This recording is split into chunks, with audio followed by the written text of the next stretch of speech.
So my name is Sami Haddadin. It's a very hard name, so therefore I pronounce it myself. And I'm going to talk about the age of robots and artificial intelligence. So I changed the title a tiny bit because we are in rapidly changing times, so we have to go with it. And the first picture just shows you the way that I look at robots. So we have lots of these discussions about whether we save the world or take over the world in robotics, obviously in AI. So therefore, my first slide kind of gives the answer to that. I think what we're doing is building tools for humans. So we're not developing in robotics, regardless let's say public discussion, tools that really help humans, make us smarter, make us more effective. We can manufacture more economically, and especially they make our lives easier. And I think the robot in, let's say, 100 years retrospectively will be along the lines of the biggest inventions of mankind and the tools that basically change the way that we interact with the world, that we manufacture, that we basically live, and we interact via tools with the world. So just to give you a very short backup of myself, what I've been doing. I was a long time at one of the largest robotics centers in the world, which is actually here in Munich, or close to Munich, DLR, so German Aerospace Center, and we developed lots of the robots that are nowadays known as these collaborative robots many years ago, and they were commercialized by the robot manufacturer KUKA, which is close here in Augsburg, so I was also heavily involved into that. And we developed robots that are designed for interaction in space, so actually it was space robotics. However, the nice thing was that the demands for space was very similar to the demands we have on Earth if you want to break out of the cages, of the safety cages. So you want to be lightweight, you want to be interactive, you want to have a sense of touch, and I'm going to talk about this today a lot. I was also involved in some endeavors which were called Willow Garage. Maybe some of you have heard of that. That kind of transferred into Google Robotics to a large extent, so this was super exciting times a couple of years ago. And as you all know, Google kind of now sold most of its robotics business to SoftBank and so on, but I think they drove the field significantly further. And also lots of other companies that are involved or I'm involved in some sort or the other, like Skydio in Silicon Valley as well. And today I'm going to talk about also a revolution in robotics and manufacturing robotics. So robots that are really designed for everybody, not in the sense of you can use it, any one of you could use these robots, everybody can afford them, everybody can program them, and so on and so forth, and this is what I call the Franca Amica. It's a company that was founded a couple of years ago and that I drove forward as an entrepreneur. However, I'm more on the research side, so I'm not the business person so much, I'm more the technological mind behind these things. So I try to give you a more high-level view on technology and how it might impact our nowadays society. And for this, I also want to go back in time, just to show you that robotics is not new, in fact, it's actually pretty old. And if you remember the university I'm working on, it's Leibniz University in Hanover. That's actually the origin where Gottfried Wilhelm Leibniz, the major scientific mind of the 18th, 17th century, was living, so the big opponent of Newton. So he was one of the first inventors of, if you want to call it, robotics, the first calculator that was able to do all the basic operations in a mechanical sense, so the combination of computation and mechanics. Obviously, you could also say that Da Vinci was one of the first roboticists of general kind. However, then the left side would have been a bit bigger.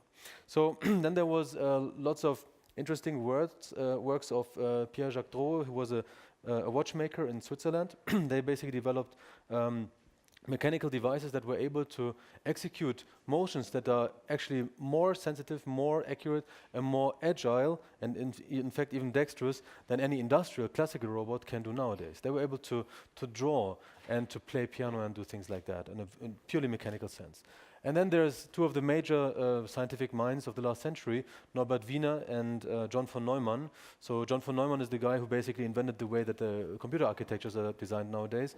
And Norbert Wiener was the founder of cybernetics and one of the major minds behind all kinds of dynamical systems of the last century, including all the weaponry systems of missile dynamics. Then came the big revolution of first kind of robotics, so the real-world revolution. So the first industrial robots were designed, which was in the 50s by Joe Engelberger.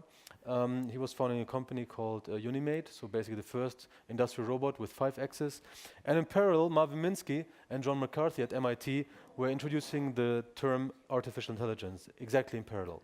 And third, and not least, Isaac Asimov, in fact, who was a chemist living on the East Coast, was introducing his famous laws of robotics, essentially having kind of these robotic novels that kind of predict the future in a way, not in a dystopic, not in a way that is too hooray, but in a, let's say, very scientifically oriented, very grounded way to say, how could we live with robots in a couple of hundreds or possibly thousands years into the future.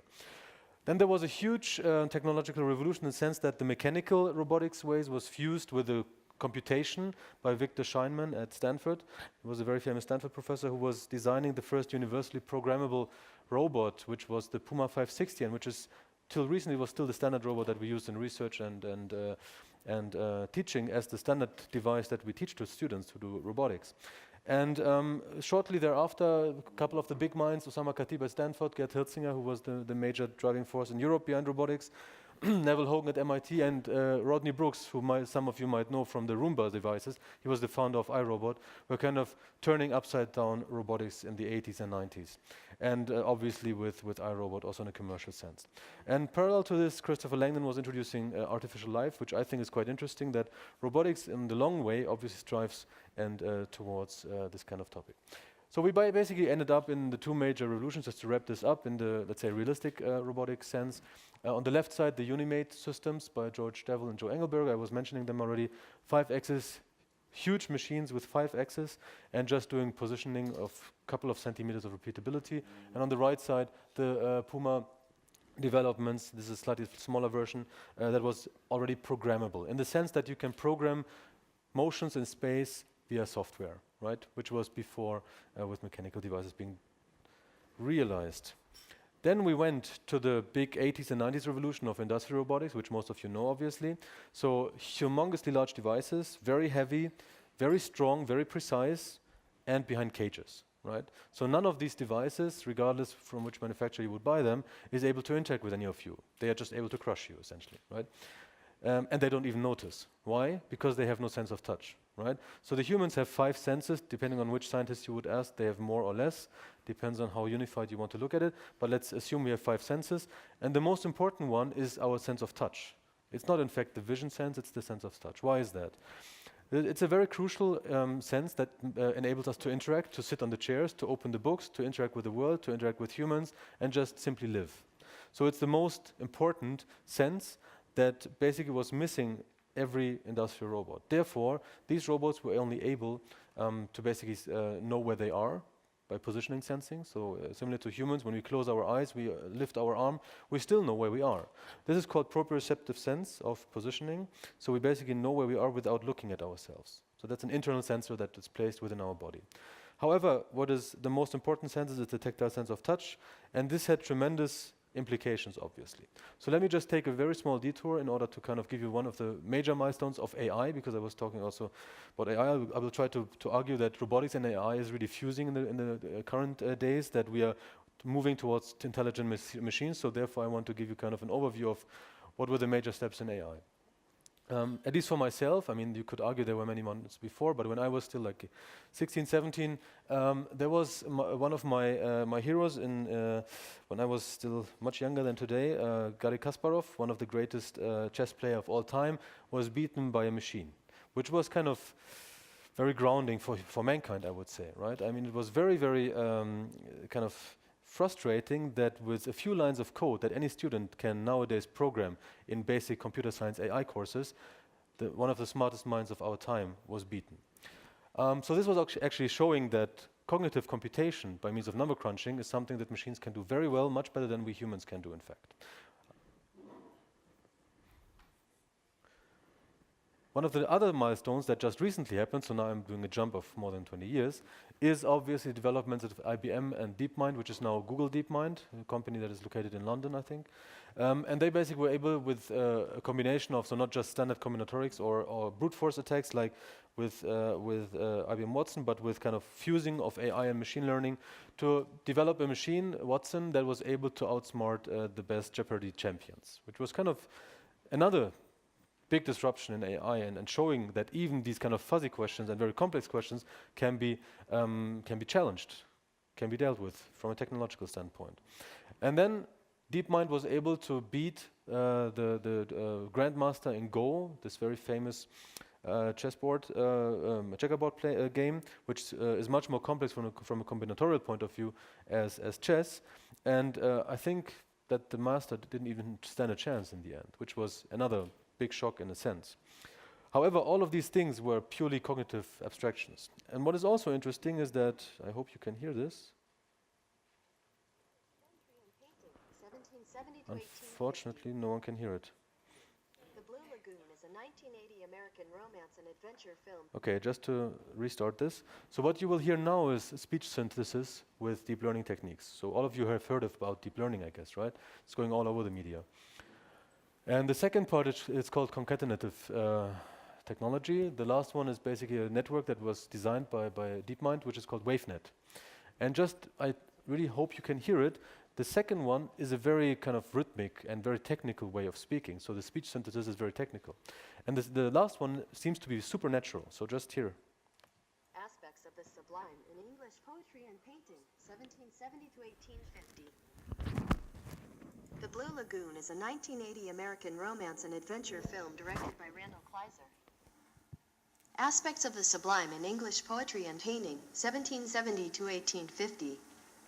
Let me redo this because I think I didn't. Aspects of the Sublime in English Poetry and Painting, 1770 to 1850. The Blue Lagoon is a 1980 American romance and adventure film directed by Randall Kleiser. Aspects of the Sublime in English Poetry. So I think the difference is pretty clear, right? So the second one almost sounds like a human. It took me a couple of times to hear that this was in fact not a human. The first one is pretty easy to hear because you can really hear the rhythm, right? It's very technical and you can hear it's really stitched together. But the second one, I must say, I was amazed.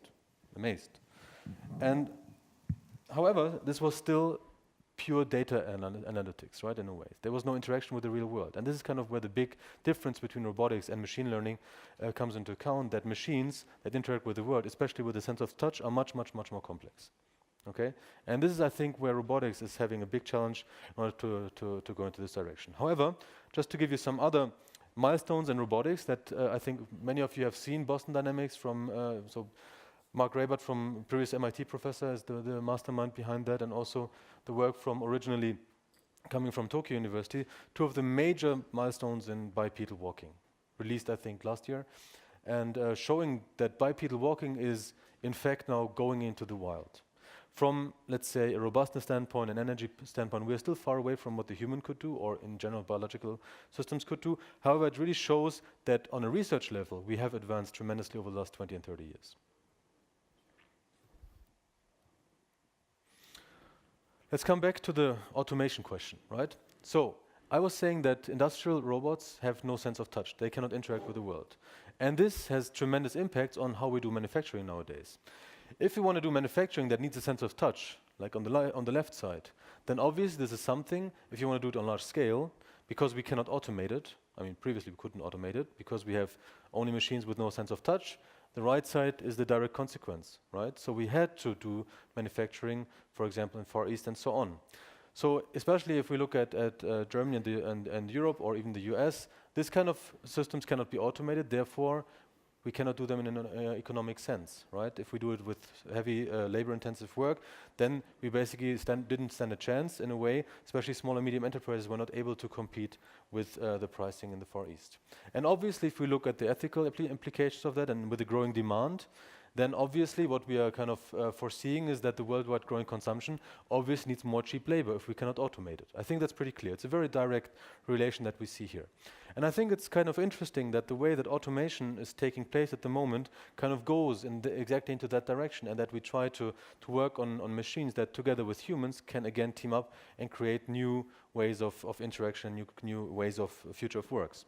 And again, coming back to the analogy of tools, I just want to point out that I think now we are kind of entering, instead of the 80s and 90s where most of the automation systems were substitutive, we enter an era where man and machine really interact and create new value to mankind in a way that the machine is more of a tool instead of a substitution technology.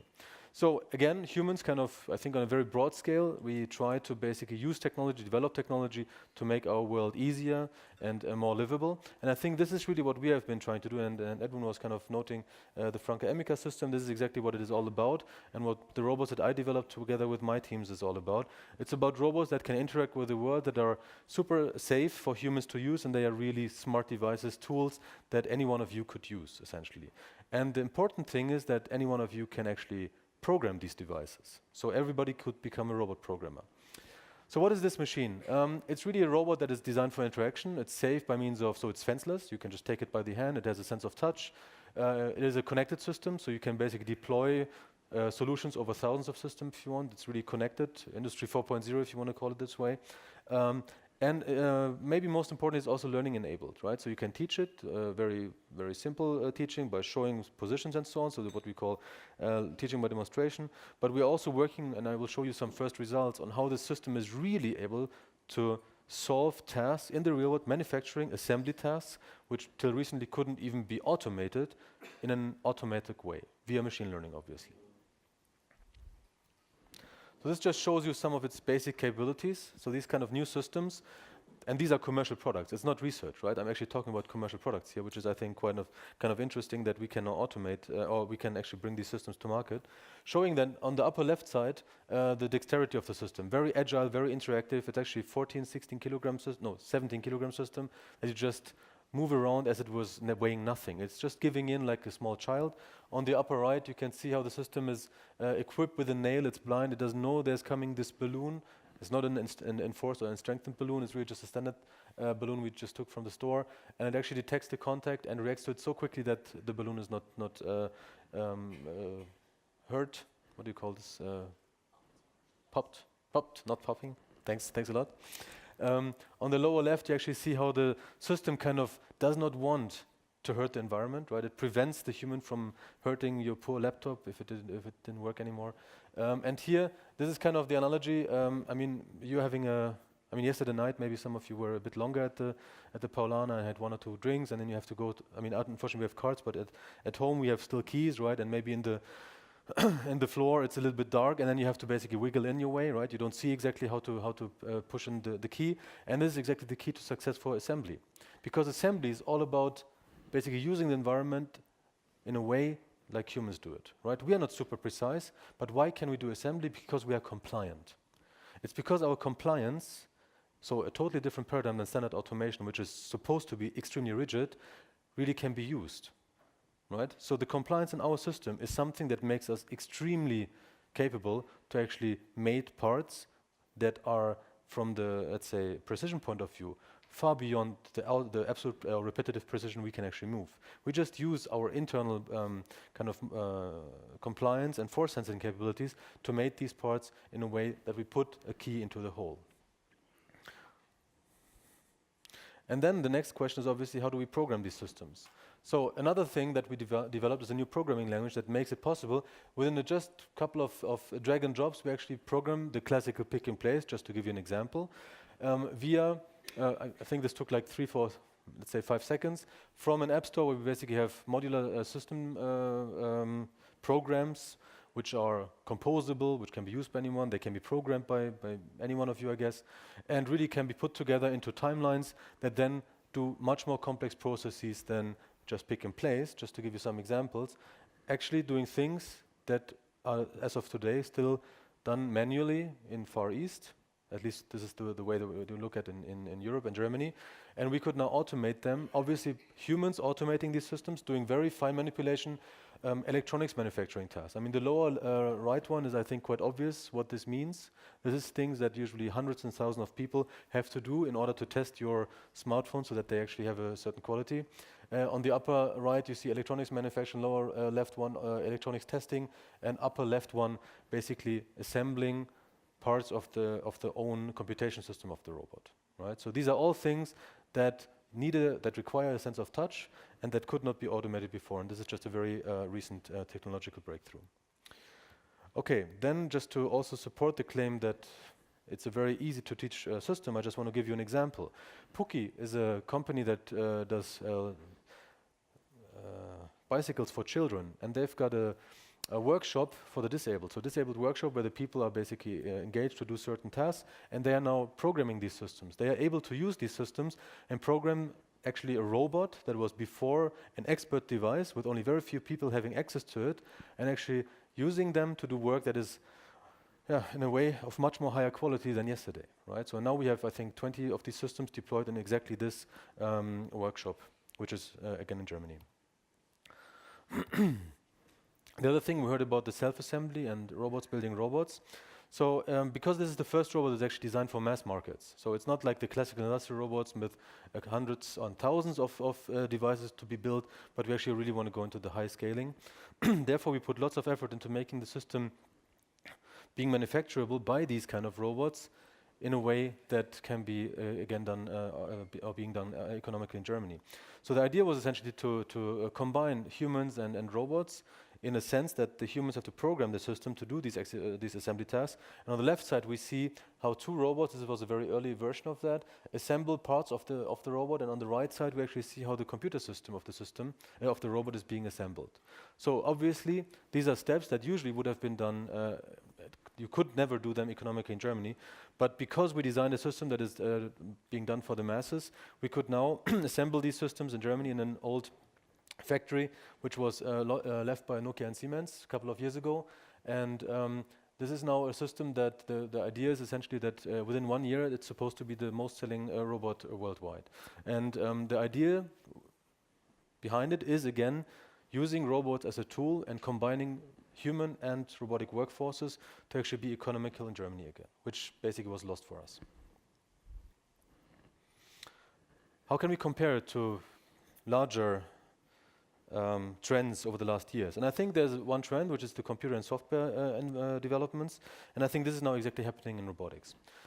So if you look at the hardware development coming from large-scale systems in the 50s and 60s towards PCs, and then our handheld devices we all have in our pockets, and the modularization of software, where essentially the major part of the software is not anymore on your device, it's actually somewhere remotely being calculated, right? This is where lots of the smartness of your devices comes from. And I think we have now similar trends in robotics, and this is exactly what we wanted to do. So going from the 50s and 80s, 90s of industrial robots to a robot that can really be a platform for anyone and really have similar businesses as we all know from our smartphone devices. And essentially also moving from the way that we programmed in the 50s and still a couple of years ago, essentially, right? So very, very, let's say, complex devices that even for an expert like myself is still very hard and laborious to develop, towards software systems that can be programmed by kids. And I'm going to show you how kids actually are able to program these robots. 12-year-old kids, right? So just to put it together in, let's say, 4 major take-home messages, I guess, for this part. I think what is really now possible, and this is kind of a very centric view on Europe and Germany. Obviously, you can draw very other conclusions for other parts of the world. I think is that we can bring back production back to Germany and Europe. So this is what we showed with our robot. Other people would have needed to produce this somewhere else in order to be economical. We can actually do it economical here in Germany. And by the way, the robot is below 10,000 euros, right? So it's not a very expensive product anymore, right? So you basically make it affordable to small and medium enterprises, people who just have 2 or 3 employees, and they can now actually work with robots. So it's affordable to commodity automation for small and medium enterprises, and also at some point for the private sector, apart from obviously the big players anyways. And I think the next big economy is going to be a robotics community. So what we see with the smartphone kind of gave us the template. And just think about it, if everybody has access to robotic technology and we can all become robot programmers in a sense, we can do our own businesses with robotics without needing to develop robots, where you just have this platform as a platform that we can just acquire very easily. And especially if you want to do a startup and the robot just costs 10,000 instead of a couple of hundred thousands, then you obviously can anyone become a robot programmer and develop its own business cases. And as a researcher and let's say humanist, I would actually argue that we are more and more coming to the final goal of robotics, freeing mankind of slavery. Okay, that's just a very general statement in the way that I think we finally actually found a way in really automating the things to a certain extent that were really the ones that are of worst kind for mankind. So just to give you an example, I was just sent a slide from the colleagues here in Munich. There's actually one Franca at Productronica. So I think I have not seen this myself, but I think it's one of the first ones actually showing a use case. It's at booth number 364 in hall 5. So you can just have a look there, and they actually show you a Franca for showing how this the system can be used. The company that is using it is called Exmore, and it seems to me that they are basically using one of these cable connector machines. So they basically pick up flat cables, load them into the connection machine, so it's an electronics testing machine, in order to basically test the cables that you can see there, and unload fully assembled cables. So this is something, I mean, cables has always been one of the major problems in electronics manufacturing. Why? Because it's flexible. So I think in this audience, I think what you should take or get as a take-home message is automation moves towards flexible tasks, right? Not rigid objects anymore, but flexible objects. Obviously, we are not there yet that we can do everything, but it seems to me that that's maybe just one of my statements I want to give you as an audience today. I think the left side could be doable. It seems like something, with these new robots, we seem to be able to handle that. That's something to be explored within the next couple of years. So it's totally doable, I would say.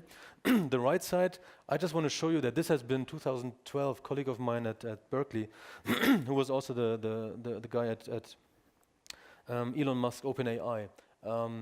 And I think he just founded a company a couple of weeks ago. And just showing you where extremely flexible clothing is still a major problem, right? So that's something where I would be very skeptical, just for you as a technologist. So right side, not so much. Left side, I think we should go for it.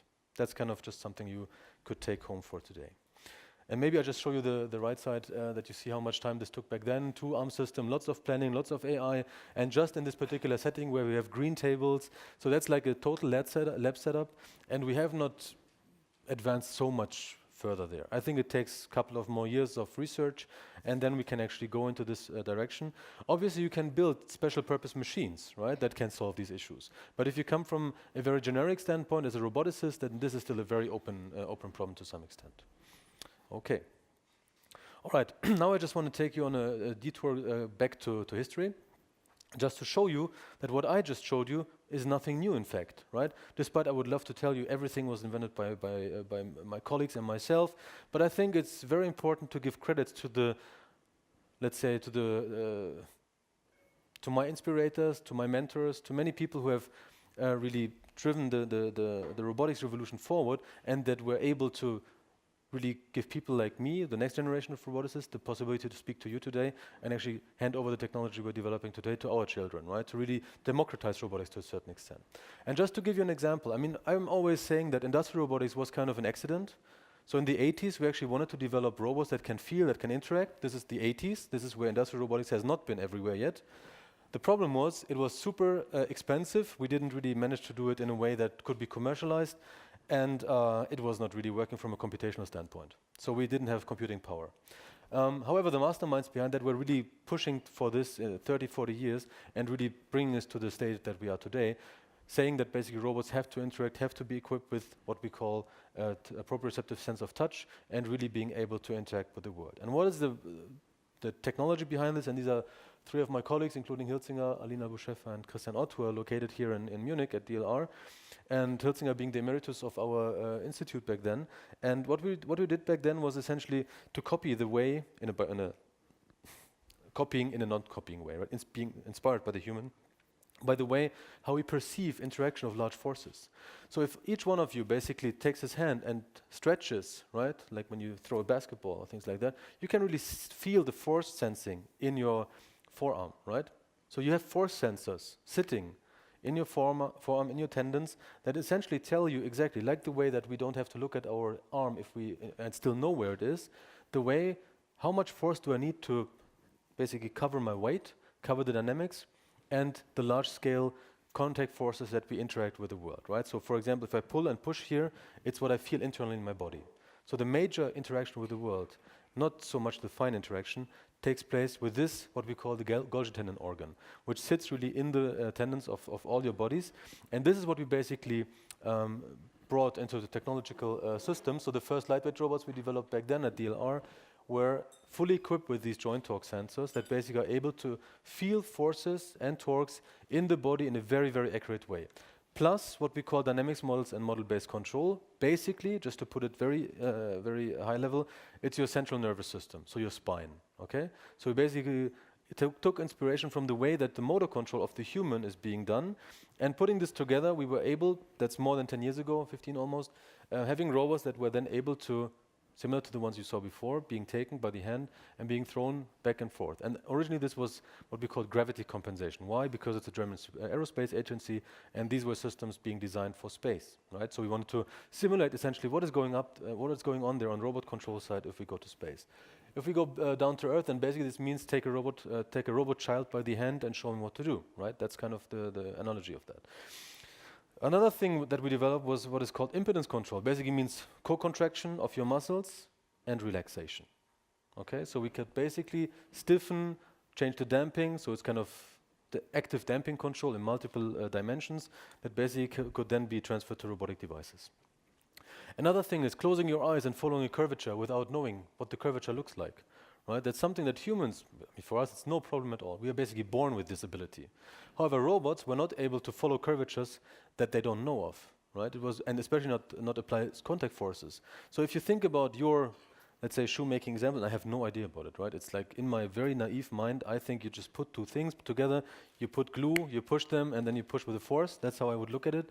And this is exactly what this would basically look like. Okay, then another thing, safety, right? So everybody's awake again, right? So why did we do this? It was basically because, and I just stop this for a second. Because if we take robots out of the fences and they are designed for, they are designed for interaction, admittedly, but let's be sure, no one trusts us, right? Because we're roboticists. So we really wanted to show that the robots we designed are truly safe for humans. So we basically took the whole burden and went to these crash testing devices and showed that these systems are super safe. Okay, that's kind of what was the result out of that. The system has no idea something is coming, it crashes into the crash test dummy that is equipped with thousands of sensors in a way, and that can really tell what is the injury that would happen there. However, people didn't believe me. So, and then this is how German scientists answer these kind of questions, right? So we have to show and prove. And no one forced me, I have to say that in front of audiences.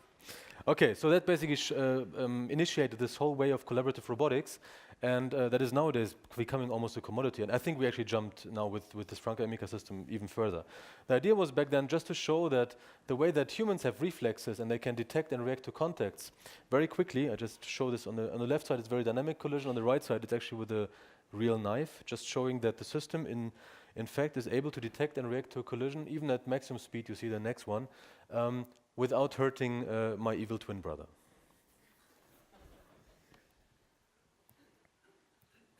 Okay, obviously you have to also talk a little bit about what's the next decades and so on. And obviously we have to develop humanoid systems. We saw this in the beginning about walking, but how do we deal with collisions and how can we basically react in a purposeful way? So therefore what we also need to develop further is how do systems detect the contact, say where, understand where it comes from, 1,000 times faster than humans possibly, then plan a reaction and then execute it, which you see here, right? So these are all these low-level reflexes that really make us intelligently interacting with the world, and these are things that we actually bring into robotic systems nowadays.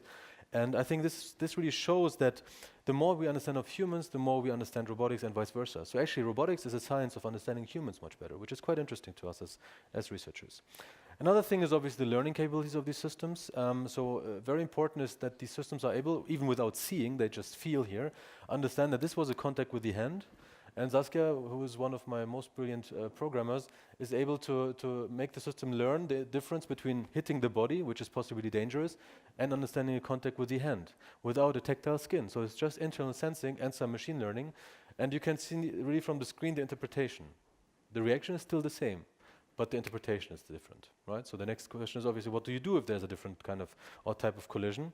And the answer basically can be shown here with flying systems. So actually we designed these collision handling schemes that can actually be used for cars, for flying systems. The first one, a system that is not able to interact, and here basically having a fly running colliding with a window and then retracting, right? A little bit like flies actually detect a collision with the window, understand there was something, retract, and they don't break, right? Current drones, current UAVs would basically not be able to recover from such a collision. They would be fatal.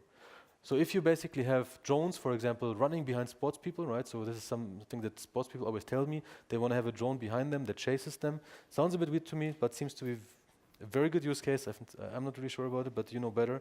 But if and the only way that you can basically trick them is run into the woods, right? But what if these things can actually detect the woods and then go around the woods? And that's kind of the ability you would then get. Imagination can tell you what you could do in principle with this, but might be there is certain things that make sense. Other things that we can do with robotics, and this has been an experiment we did together with Brown University a couple of years ago. I think it was published around 2011, 2012, was the first continuously controlled hand-arm system.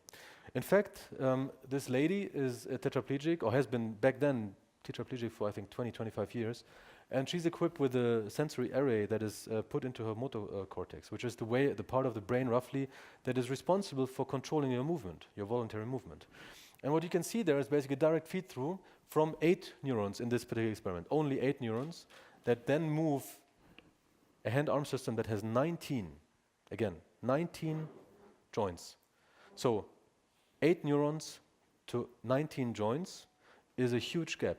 How can we control a system as if this was her arm? So it was actually the first time ever that a human was able to grasp just via neurally controlled signals an object and drink from it, right? Continuously. This is called proportional control in prosthetics. This is how we call it. And how is this possible? It's possible due to automation, due to AI and machine learning.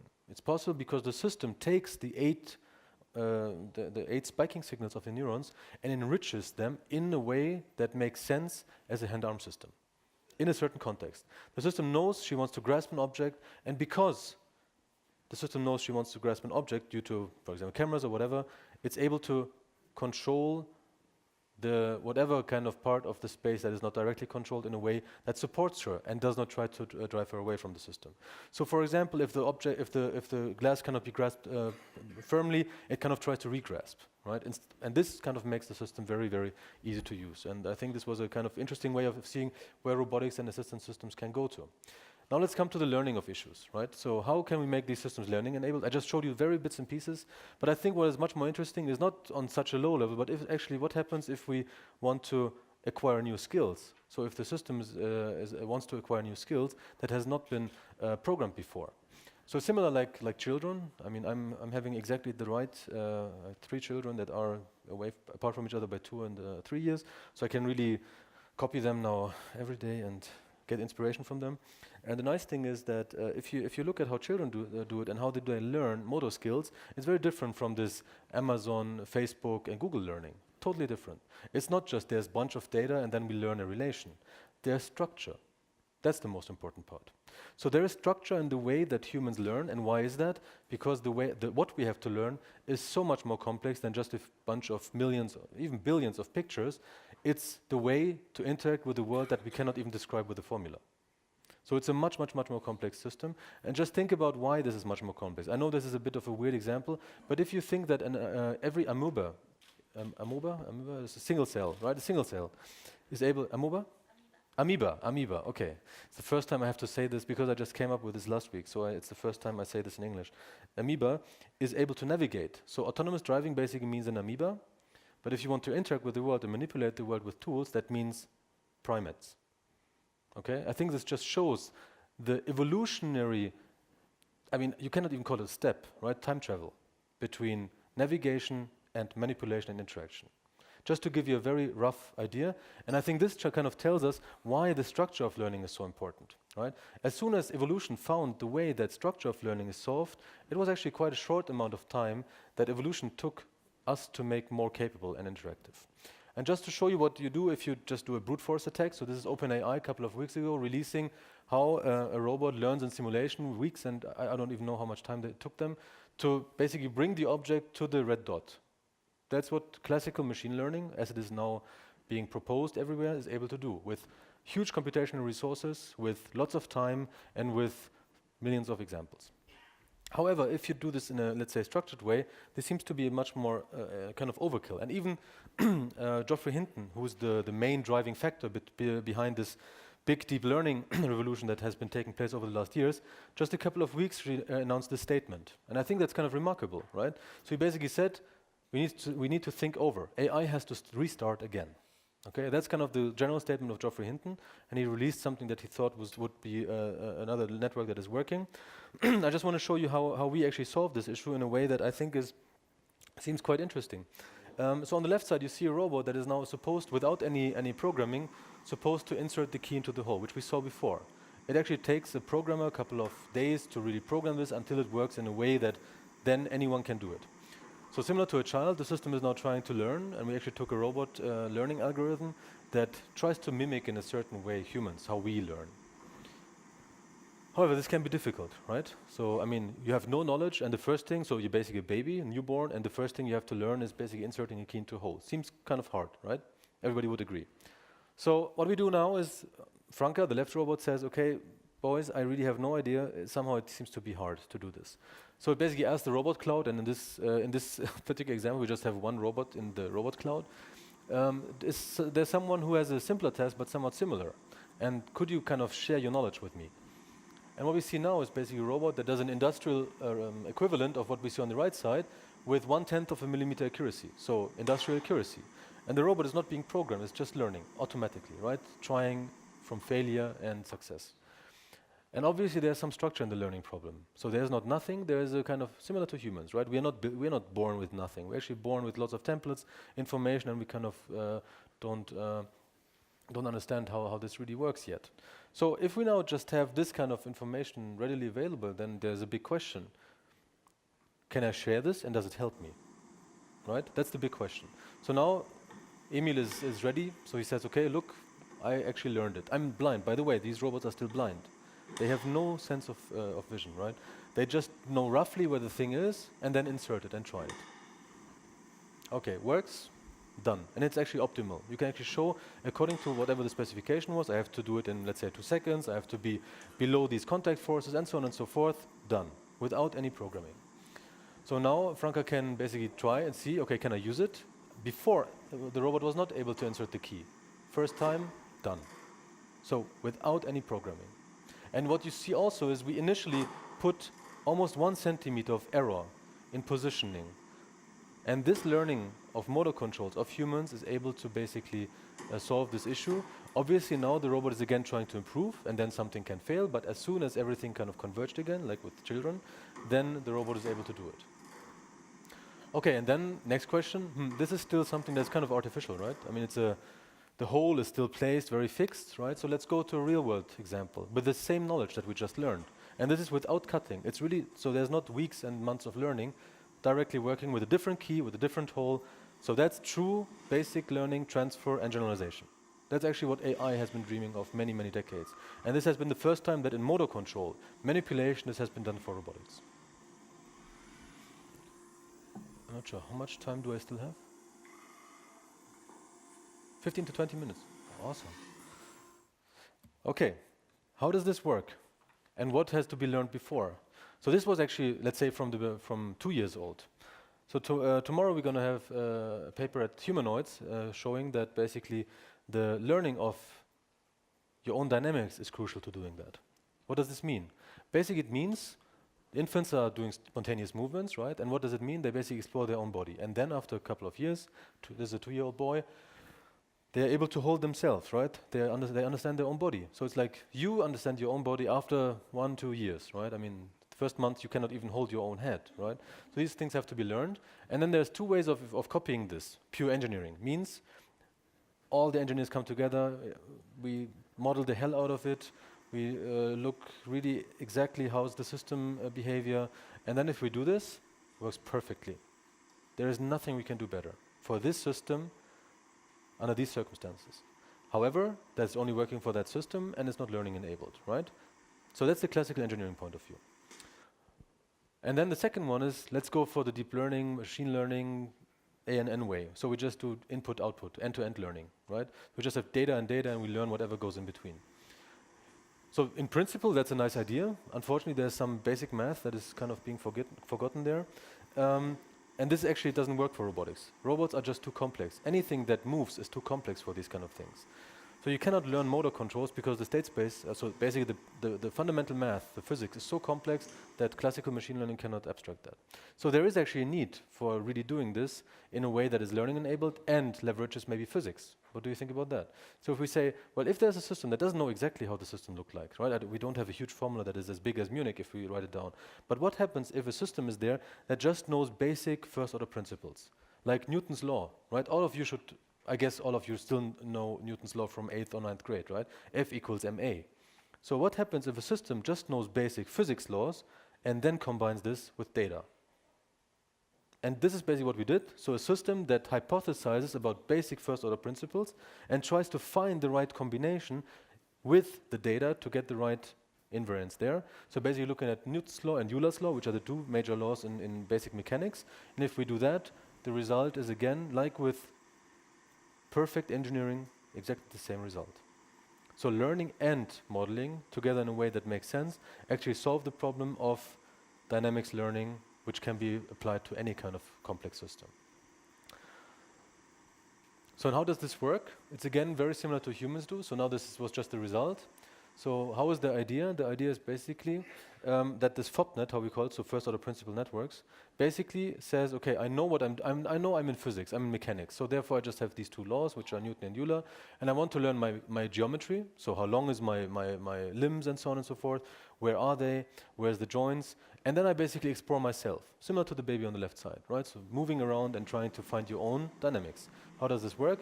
We just get the data, we have the basic laws, we hypothesize about how these laws are interconnected, and then we learn over these laws, and then we basically get the same result as we get with the engineering way. And if we switch on, you see it on the upper right slider, if we now go to the best neural network that is currently available, it immediately collapses, right? And there is very basic mathematical properties that seem to kind of be the reason for that. Interestingly, it's the combination of neural networks and physics that gives the best result.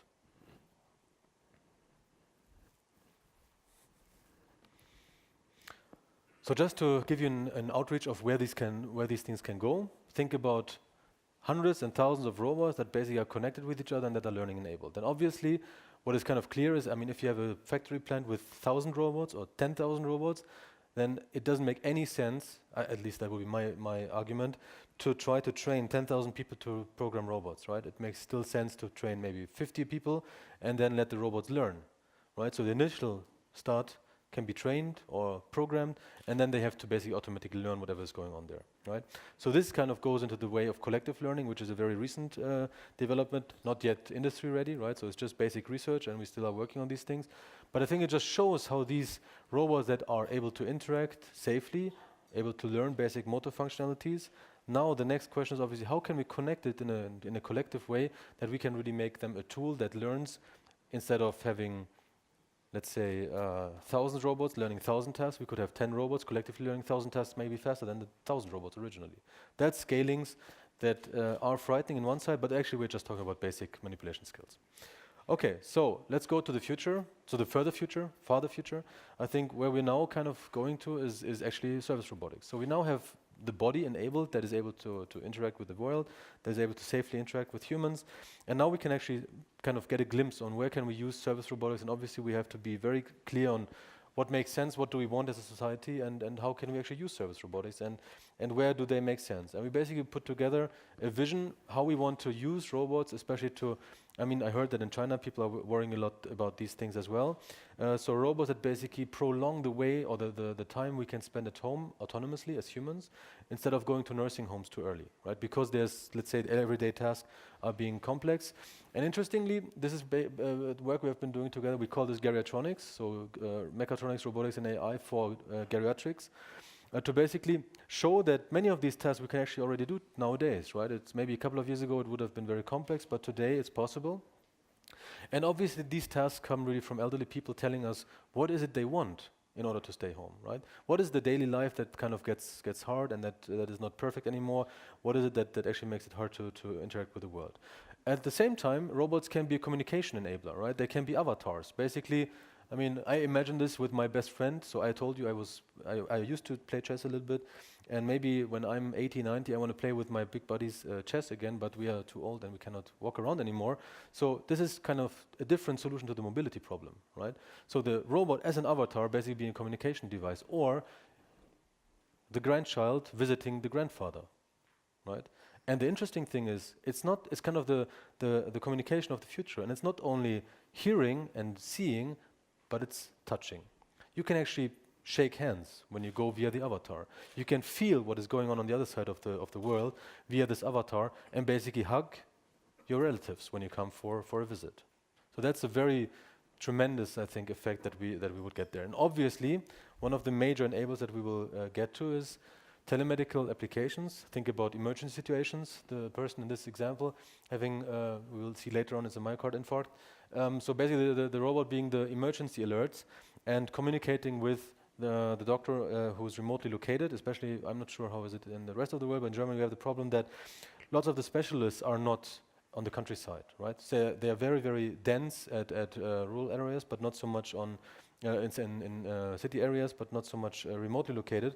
And then obviously what we could do is teleport, in some sense, the doctor into the body of the robot, being a telemedical applications, running around and interacting basically with the world and interacting with the patient and giving a first on-site anamnesis and basically could be able to use, for example, certain sensing devices like ultrasonic devices or maybe heart rates and so on and so forth to really do an on-site diagnosis in order to basically prepare in minimum time what could basically save lives in this example. As I said, in this example, it's actually myocardial infarct. So it's actually that this doctor is really able to seeing it. You could do this with an AI enhanced learning techniques, and then basically try to fuse the knowledge of the doctor who is not on site together with learning algorithms to get the best possible diagnosis on site, to then be able to call, in this particular example, the ambulance, and therefore obviously be the perfect and most urgent, most or fastest help that you can get there to help this particular person in this example. And then obviously what you could also do is medicamentation on site. I mean, this person is immobile in this example, and then to basically help before the ambulance actually arrives.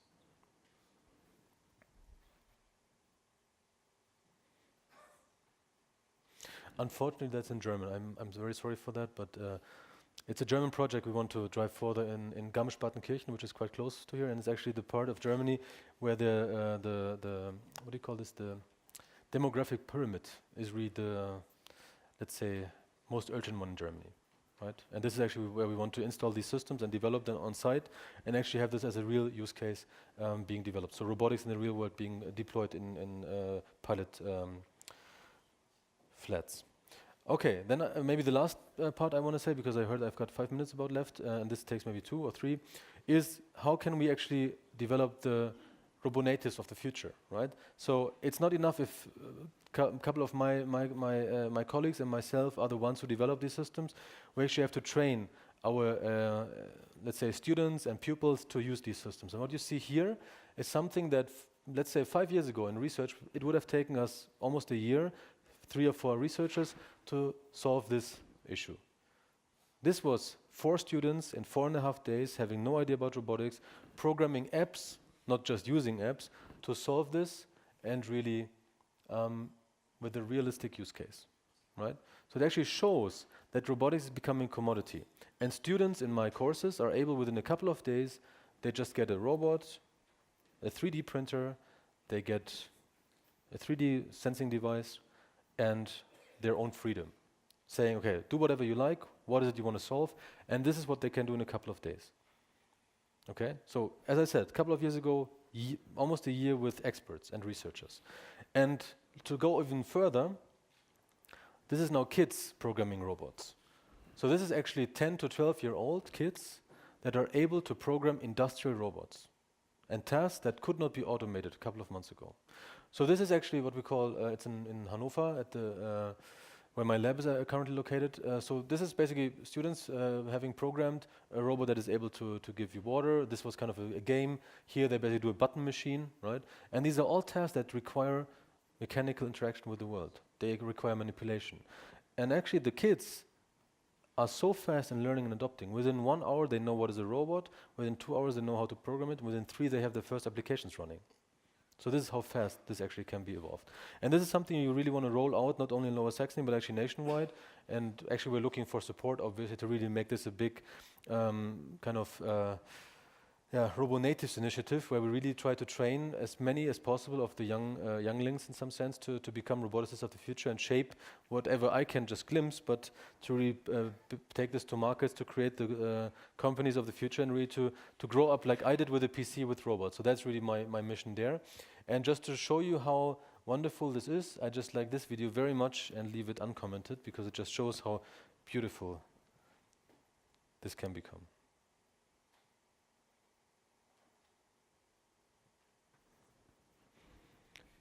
All right, let's wait 100 years. Thanks so much. Thank you.